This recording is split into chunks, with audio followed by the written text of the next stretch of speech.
So, yun nga mga kalalabs ko, samahan nyo nga ako sa kaganapan ko ngayong araw.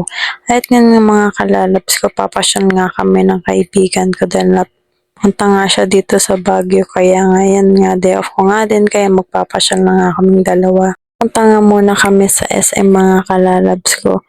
At pagkatapos niyan, pumunta na nga rin kami sa bilihan ng milk tea para daw may kainin kami habang naggagala kami.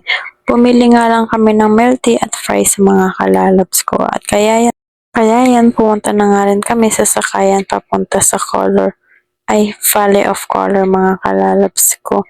Malapit nga lang pala yan mga kalalabs ko, kaya hindi traffic. Pagkatapos na pumunta doon, pumunta na nga rin kami sa Lourdes Grotto.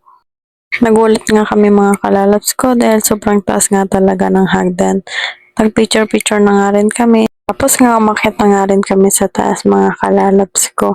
Ayan nga, videohan nga daw kami ng kaibigan ko.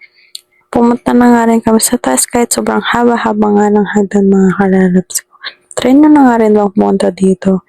Siguro pagpunta nyo dito mga kalalabs ko, sasakit talaga ang tuhod ninyo. At least hindi nga namin alam na meron pa palang isang pasyalan dito.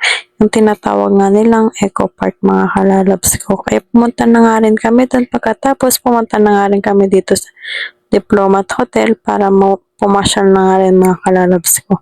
Ganda kasi dito sa Dominican mga kalalabs ko dahil minsan na nga yung pasyalan at magkakatabi nga lang sila. Katapos na nga rin, nagpataw na nga rin kami dahil anong oras na nga rin.